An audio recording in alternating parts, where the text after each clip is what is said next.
Kebawah Duli Maha Mulia Paduka Seri Baginda Sultan Haji Hassanal Bolkiah Muizzaddin Wad Daulah Ibni Almarhum Sultan Haji Omar Ali Saifuddin Saadul Khairi Waddin Sultan dan Di-Pertuan Negara Brunei Darussalam telah berkenan menghantar titah perutusan tahniah kepada Tuan Yang Terutama Dr. Hassan Rohani, Presiden Republik Islam Iran dan Kerajaan serta Rakyat Republik Islam Iran bersempena dengan Hari Kebangsaan Republik Islam Iran.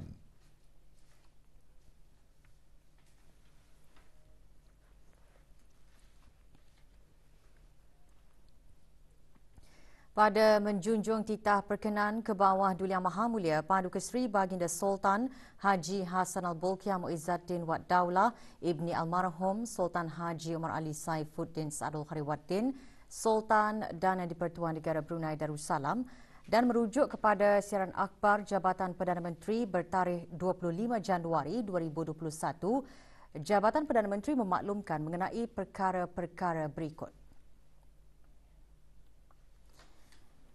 Penangguhan kebenaran kemasukan warga negara asing daripada Malaysia termasuk perjalanan transit melalui pos-pos kawalan darat dan laut dengan melintasi negara Brunei Darussalam adalah dilanjutkan selama 14 hari lagi sehingga 24 Februari 2021. Sementara itu, transit melalui negara Brunei Darussalam hanya boleh dipertimbangkan bagi kenderaan-kenderaan yang mempunyai penyata kebenaran transit yang dikeluarkan oleh Kerajaan Negara Brunei Darussalam dengan jaminan atau sokongan daripada pihak berkuasa Malaysia yang berkenaan dengan dikenakan syarat dan prosedur kemasukan yang sedia ada bagi tujuan atas urusan rasmi kerajaan, persekolahan, perkhidmatan kecemasan seperti ambulans, polis dan tentera dan pengendali pengangkutan berdaftar di Malaysia dengan permit lintas batas yang dikeluarkan oleh Kerajaan Negara Brunei Darussalam bagi penghantaran bekalan import yang mustahak ke negara Brunei Darussalam dan Malaysia. Penangguhan sementara kebenaran bagi pengambilan dan penghantaran barangan milik individu di lokasi-lokasi khusus di pekarangan sempadan, yakni checkpoints yang dibuat oleh runner berdaftar di negara Brunei Darussalam juga dilanjutkan selama 14 hari sehingga 24 Februari 2021. Penangguhan sementara kebenaran bagi keluar dan masuk negeri secara ulang-alik melalui pos-pos kawalan darat mahupun laut bagi tujuan pekerjaan juga dilanjutkan selama 14 hari sehingga 24 Februari 2021. Syarat-syarat bagi pertimbangan keluar masuk tersebut adalah tertakluk kepada penelitian Jawatan Kuasa Pandu Hal Ehwal Rentas Sempadan dari semasa ke semasa. Bagi maklumat lanjut, hubungi Travel Hotline 120 semasa waktu bekerja.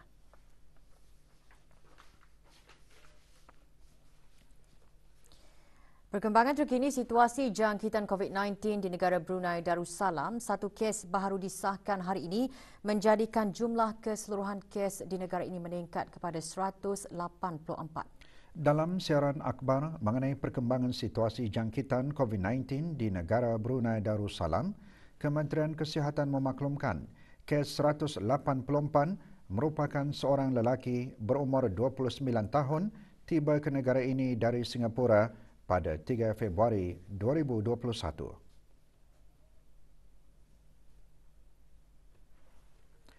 Pengesanan kontak bagi kes 184 ini masih sedang dijalankan dan kes ini dimasukkan ke Pusat Pengasingan Kebangsaan bagi rawatan dan pemantauan. Manakala kes sembuh seramai 175 orang dan 6 kes aktif masih dirawat di Pusat Pengasingan Kebangsaan. Kes terakhir jangkitan tempatan COVID-19 dilaporkan pada 6 Mei lalu, manakala jumlah kes impon sejak kes jangkitan terakhir tempatan dilaporkan sebanyak 43 kes. 541 orang sedang menjalani pengasingan diri mandatori, manakala 12,776 orang menamatkan pengasingan diri mandatori sejak Mac 2020. Sementara itu, 349 sampel ujian virus SARS-CoV-2 telah dilaksanakan dalam tempoh 24 jam menjadikan jumlah keseluruhan ujian makmal yang dijalankan sejak Januari 2020 94,954 ujian. Maklumat lanjut dan perkembangan terkini layari laman sesawang Kementerian Kesihatan dan talian Kesihatan 148. Pandemik COVID-19 mengajar masyarakat untuk sentiasa bersyukur dengan nikmat sihat. Ikuti bahan beritanya dan bahan-bahan berita dalam negeri yang lainnya selepas petikan titah ini.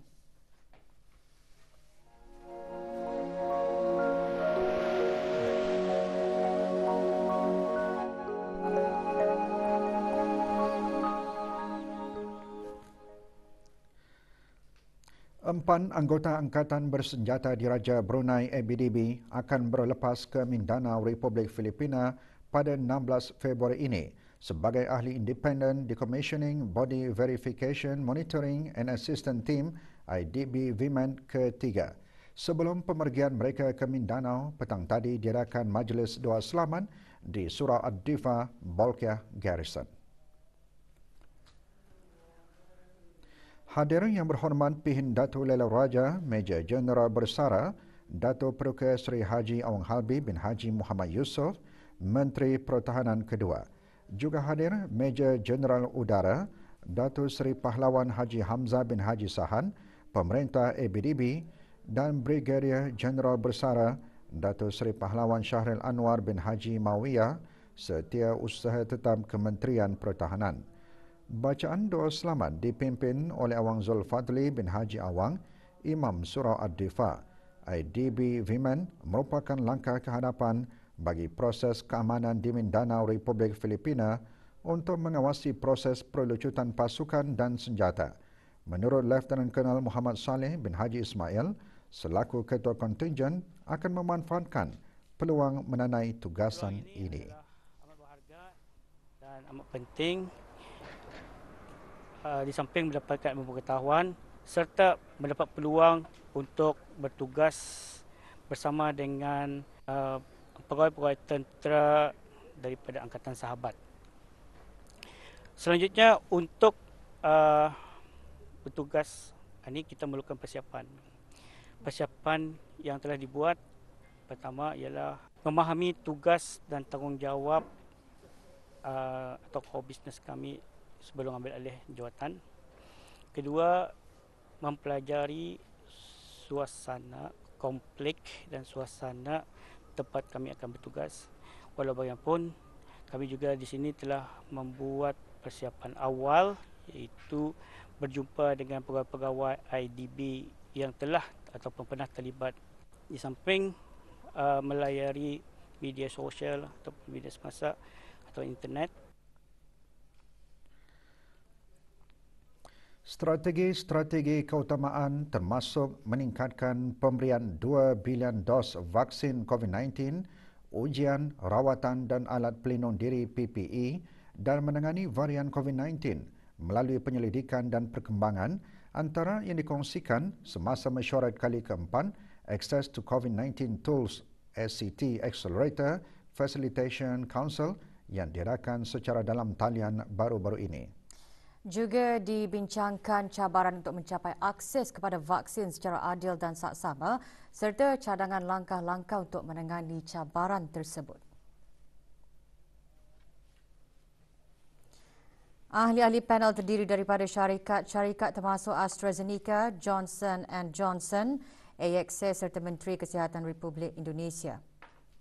Negara Brunei Darussalam diwakili oleh Yang Berhormat Datuk Seri Setia Dr. Haji Muhammad Isham bin Haji Jaafar, Menteri Kesihatan. Mesyuarat juga membincangkan mengenai belanjawan ACT Accelerator bagi tahun 2021, mekanisme-mekanisme pembiayaan ACT Accelerator untuk menerokai jalan penyelesaian bagi kekurangan belanjawan bagi memastikan akses dan pengagihan vaksin COVID-19 adalah adil dan saksama dan memastikan kadar liputan vaksinasi 60 hingga 80% yang disasarkan oleh kebanyakan negara berpendapatan rendah dan sederhana rendah adalah tercapai. Di akhir mesyuarat, ringkasan hasil mesyuarat dan langkah ACT Accelerator kehadapan juga dikongsikan. Negara Brunei Darussalam selaku pengerusi ASEAN pada tahun 2021 telah menjadi ahli Access to COVID-19 Tools ACT Accelerator Facilitation Council yang ditubuhkan pada tahun 2020 untuk memberikan kepimpinan politik peringkat tinggi dan mendukung kerja-kerja global bagi melawan COVID-19.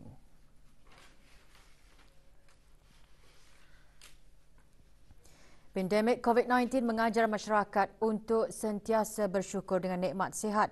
Kemunculan wabak itu juga sekaligus mendidik kita untuk memanifestasikan kesyukuran itu dengan menjaga kesihatan diri serta kebersihan kawasan persekitaran termasuk tempat ibadah. Itu antara intipati forum bertajuk Cabaran Pandemik COVID-19 Pengalaman Asia Tenggara yang diadakan pagi tadi bersempena Majlis Ilmu 2020 di Kolej Universiti Perguruan Agama Seri Begawan.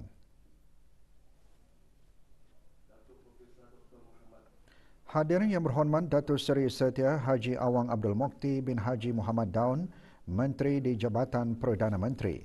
Webinar yang bertemakan mensyukuri nikmat kesihatan sebagai anugerah Allah itu antara lain membincangkan kesan pandemik COVID-19 kepada negara-negara Asia Tenggara terutama dalam sektor ekonomi dan pelancongan. Juga dibincangkan tentang peranan wanita dalam menguruskan keluarga dan membantu masyarakat yang memerlukan semasa pandemik. Nikmat kesihatan adalah nikmat yang diberikan oleh Allah. Ia membolehkan manusia melakukan aktiviti. Seminar berbentuk dalam talian ini disertai para panel pakar dalam dan luar negara dan ditonton oleh warga Universiti Islam Sultan Sharif Ali di Auditorium UNISA. Juga diadakan pameran kesihatan oleh Kupu SB dan UNISA.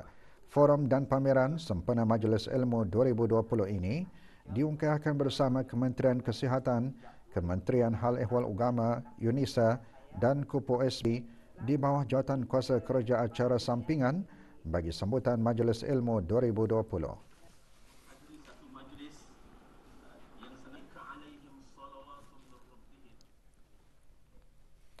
Dalam persekitaran harga minyak global yang tidak menentu, negara Brunei Darussalam terus menekankan komitmennya ke atas pengeluaran tenaga huluan dan menepati tanggungjawab pengeksportan kepada pembeli-pembeli minyak mentah dan gas asli cecair. Menurut Menteri Tenaga, transformasi sektor minyak dan gas negara sudah bermula dengan perkembangan industri tenaga hiliran, antaranya loji penapisan minyak dan petrokimia Pulau Muara Besar. Merujuk pada sesi muzakarah Kementerian Tenaga bersama ahli-ahli Majlis Mesyuarat Negara yang berhormat Datuk Seri Setia Dr. Awang Haji Matsuni bin Haji Muhammad Hussein menjelaskan rakan kongsi bersama Jepun bagi demonstrasi rangkaian bekalan hidrogen global pertama yang dikenali sebagai AHED juga telah membuktikan kebolehan teknologi pengangkutan tenaga hidrogen pada suhu atmosfera melalui pengangkutan konvensional merentas laut. Bagi jangka masa panjang, tenaga hidrogen itu akan dapat mencapai harga optima dan menjadi salah satu sumber tenaga alternatif yang bersih. Yang berhormat juga melahirkan harapan agar negara dapat mengukuhkan lagi kedudukan sebagai pembekal yang terjamin di samping mendorong pertumbuhan ekonomi negara melalui pengeksportan serta aktiviti penerokaan laut. Negara Brunei Darussalam akan meneruskan aktiviti penerokaannya di kawasan laut dalam ataupun deep water. Penglibatan negara ke dalam bidang ini akan membawa kepakaran dan kemampuan yang khusus. Penerokaan tersebut diharap akan membekalkan isu padu gas dan minyak mentah yang baru bagi mendorong lagi pertumbuhan ekonomi negara. Permintaan gas cecair asli sedunia telah menyusut sebanyak 8% pada tahun 2020. Namun pemulihan ekonomi di negara-negara Eropah dan Asia Tenggara dijangka akan bergantung kepada sumber tenaga tersebut. Sebagai perintis dalam pengeluaran gas cecair asli serantau, negara Brunei Darussalam akan terus menerokai kaedah untuk meningkatkan operasi loji Brunei LNG untuk mengukuhkan kedudukannya sebagai pembekal yang terjamin. Sesi dialog dihadiri 15 ahli Majlis Mesyuarat Negara diketuai oleh Yang Berhormat Pengiran Haji Muhammad bin Pengiran Haji Osman alias Osman. Sementara sesi dipengerusikan oleh Menteri Tenaga. Juga hadir Datuk Seri Paduka Awang Haji Mat Setejo bin Sokiau Timbalan Menteri Tenaga. Tinggi Kementerian Tenaga di mana investmen kerajaan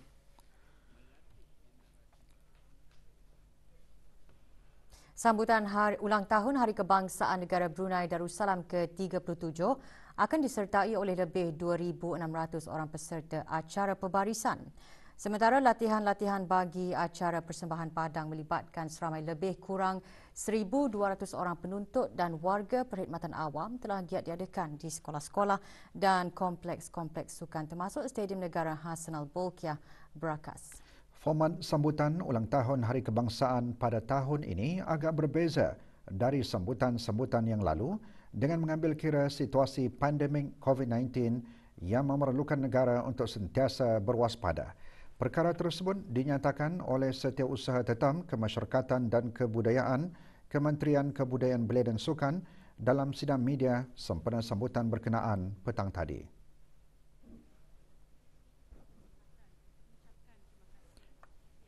Menurut Hajah Nur Ashikin binti Haji Johari yang juga setiausaha bersama Jawatan Kuasa Tertinggi sambutan ulang tahun Hari Kebangsaan, beberapa acara kerajaan akan diadakan bersempena dengan sambutan itu nanti. Menurutnya, latihan bersepadu akan diadakan pada 17 Februari di Taman Haji Saya Muda Omar Ali Saifuddin. Sukacita kaulah saya memaklumkan bahawa tema pada tahun ini dikekalkan seperti tahun lepas, iaitu menjayakan wawasan negara, yang secara ringkasnya masih mengekalkan fokus kepada pencapaian wawasan Brunei 2035. Sungguh pun dunia sejagat telah ditimpa dengan pandemik COVID-19 yang menghambat kemajuan dan keselamatan semua. Ianya tidak dapat menghalang kita daripada mencapai matlamat wawasan Brunei 2035. Walau bagaimanapun, pandemik ini mengajar kita untuk membiasakan diri dengan sesuatu yang baharu, supaya kita sentiasa peka dalam perjalanan kita ke arah mencapai matlamat wawasan 2035. Pemenang peraduan mencipta logo Hari Kebangsaan, Siti Kamilah binti Haji Muhammad Azrai, pensyarah International Graduate Studies KIGS, menerima hadiah. Sementara itu, wakil setiap kementerian-kementerian menerima poster sambutan ulang tahun Hari Kebangsaan tahun ini.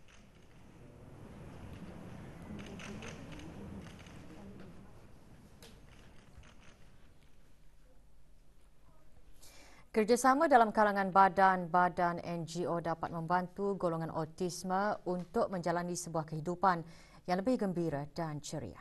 Puan yang terutama Homera Rigi Ziroki, Duta Besar Istimewa dan Mutlak Republik Islam Iran, berucap demikian pagi tadi semasa pelancaran pameran lukisan amal. With special attention and more training, autism students will be able to be very effective and empowered citizens in society. Giving importance to these students prepare them to enter the society. I thank Allah subhanahu wa ta'ala that autism students at the Smarter Brunei are very capable. The Smarter Brunei makes every effort to empower and train autism students. Lebih dari 30 buah lukisan yang dihasilkan oleh para pelajar semata dipamerkan dalam pameran sehari yang diadakan bersempena kemenangan Revolusi Islam ke-42 dan Hari Kebangsaan Republik Islam Iran. Pameran dianjurkan oleh Kedutaan Republik Islam Iran dengan kerjasama Semata Brunei dan Pusat Semata Kampung Perpindahan Mata-Mata.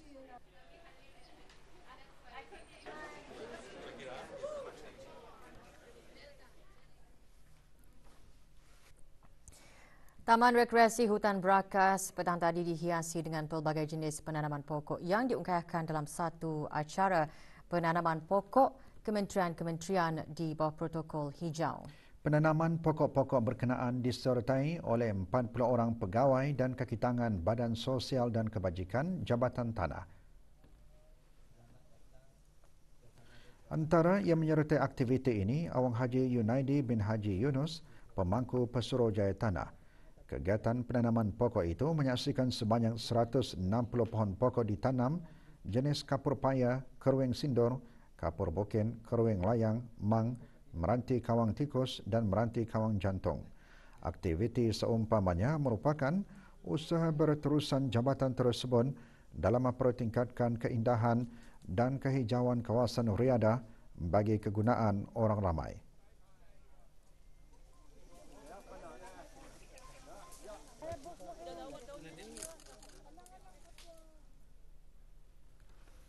Bermula dari sebuah segmen vokal untuk mencari pemenang mingguan, seterusnya pemenang bulanan, akhirnya 7 peserta berentam dalam Best 914 kali ke-16 yang berlangsung semalam di Dewan Raya RTB Bandar Seri Begawan. Pertandingan anjuran Jabatan Radio Televisyen Brunei RTB itu merupakan salah satu usaha berterusan RTB bagi mencari bakat baharu dalam bidang nyanyian. Menghina dirimu dulu, kini dekatku. Penyampaian hadiah kepada para pemenang disempurnakan oleh Awang Haji Azman bin Haji Abdul Rahim, pemangku pengarah Radio Televisyen Brunei. Juara Best 914 disandang oleh Nur Hazira binti Muhammad Jamal. Naib juara Muhammad Shazirul Ezam bin Haji Muhammad Amir Yadi, dan tempat ketiga diraih oleh Siti Khadiza alias Rini binti Haji Saha. Sementara itu, juara Star Best 914 disandang oleh Abu Khalif bin Nawang. Pertandingan tersebut dihasrat dapat dijadikan platform kepada para peserta untuk menyerlahkan bakat masing-masing. To other places, insyaAllah. Alhamdulillah menang. Disangka sebenarnya, tapi sudah rezeki. Program Taklimat Kenegaraan Raja Kitani menghayati bendera dan lagu kebangsaan negara Brunei Darussalam diadakan pagi tadi oleh Jabatan Penerangan Jabatan Perdana Menteri melalui Unit Kenegaraan Bahagian Komunikasi Strategik. Ia berlangsung di Dewan Besar Sekolah Agama Arab Menengah Perempuan Raja Isteri Pengeran Anak Haja Soleha Katong.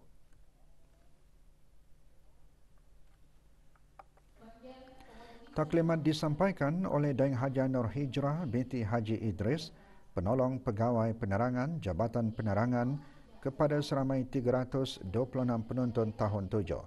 Antara lain taklimat menyentuh mengenai Raja kita, tata cara menaikkibarkan bendera negara dan sejarah lagu kebangsaan negara Brunei Darussalam, Allah peliharakan Sultan dengan terperinci.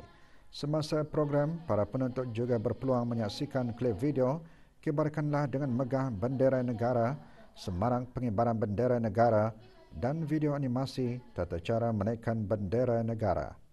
Jadi kenapa ni kami dapat mencontohkan?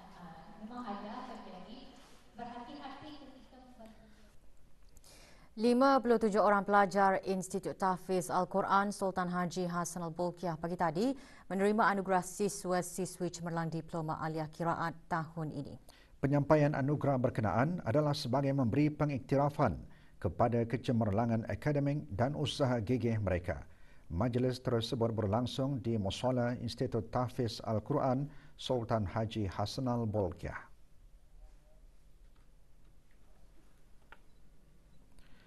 Penyampaian hadiah dan anugerah disempurnakan oleh Pengiran Haji Amiruddin bin Pengiran Haji Damin, pemangku pengetua Institut Tahfiz Al-Quran Sultan Haji Hassanal Bolkiah. Para pelajar yang menerima anugerah ini mengikut kategori iaitu Anugerah Cemerlang Tahfiz Al-Quran, Anugerah Cemerlang Qiraat Ilmi dan Amali, Anugerah Cemerlang Melayu Islam Beraja MIB, Anugerah PNGK Cemerlang dan Anugerah Kehadiran Terbaik. Terdahulu, para pelajar mendengar ceramah disampaikan oleh Pengiran Ahmad Faris Ramadhani bin Pengiran Haji Salahuddin, Pegawai Hal Ehwal Masjid. Dalam ceramahnya, beliau menyentuh beberapa tips untuk berjaya, iaitu setiap pelajar mestilah mempunyai niat untuk berjaya dalam pelajaran serta perlu ada keseimbangan dalam mencari tuntutan duniawi dan ukhrawi. Menurut beberapa orang pelajar mengongsikan pendapat, berusaha dengan gigih mengulang kaji pelajaran terutama Al-Quran serta doa ibu bapa, pasti pelajar akan mencapai kejayaan. Dan balik rumah, saya selalu membuat murojaah, yakni mengulang kaji balik apa yang saya telah belajar pada pagi tadi, supaya saya akan sentiasa ingat dan tidak mudah lupa. Kemudian every night aku akan membuat murojaah ke Al-Quran supaya memantapkan hafazanku. Kita ni mulakan hari tani dengan Al-Quran. InsyaAllah semua yang tani akan buat selepas satu akan dipermudahkan. Lepas tani menghabiskan masa dengan Al-Quran, baru tani bahagikan masa tani dengan wisai, dengan sebaik-baiknya. Tidak kurang juga dengan minta doa daripada ibu bapa. Itu yang sangat penting lah. Kerana ibu bapa adalah salah satu sumber tani untuk berjaya. Tanpa dorang tani ini bukan siapa-siapa pun. Aku prepare awal, a day before ataupun bangun awal pagi. Sama berkat guru penting. Itulah, kalau nada berkat dari guru, nada berjaya lah. Itulah, macam ketulahan jadinya nanti. Itulah. Sama parents punya berkat pun juga. Kalau akan exam, minta doakan oleh parents. Tapi apa yang saya biasa lakukan lah, pandai bagi masa lah dalam kalau mengulang kaji itu, ada masa-masanya, dan juga apa yang saya lakukan utamakanlah mengulang Al-Quran itu lah, sebab ya banyak membantulah untuk pembelajaran apa tu, dan juga dalam kelas kita ni itulah perlu fokus dalam kelas lah. Kudus Event Management dengan kerjasama Persatuan Brunei Interpreter Jurulatih Bahasa Kebangsaan ringkasnya Bijak semalam mengadakan klinik bahasa isyarat khusus kepada para pengunjung di The Mall Gadong. Klinik bahasa isyarat berdurasi 45 minit tersebut dibimbing oleh Rabi'atul Adawiyah alias Siti Hawa binti Osman Zaini daripada Persatuan Bijak. Lebih 50 peserta terdiri dari para pengunjung mendaftar bagi mengikuti pembelajaran asas bahasa isyarat ini. Klinik bahasa isyarat ini adalah salah satu aktiviti Brunei Unified Campaign 2021. Bahasa isyarat merupakan salah satu pemudah cara berkomunikasi yang berkesan, khususnya bagi golongan-golongan tertentu seperti golongan kurang pendengaran, bisu, pesakit-pesakit trauma, stroke dan speech delay. Program ini adalah salah satu dari usaha jua dari Ketani untuk memperkenalkan kepada masyarakat komuniti Ketani betapa pentingnya bahasa isyarat ini untuk dipelajari, terutama sekali di kalangan masyarakat, sebab dari kalangan kita ni yang kurang berkeupayaan dari segi pertuturan, percakapan dan pendengaran. Jadi kami mahu memberi kesedaran betapa macam mempromosikanlah untuk mempelajari bahasa isyarat. Bahasa isyarat ini ia memerlukan bahasa, ia cuma isyarat sahaja.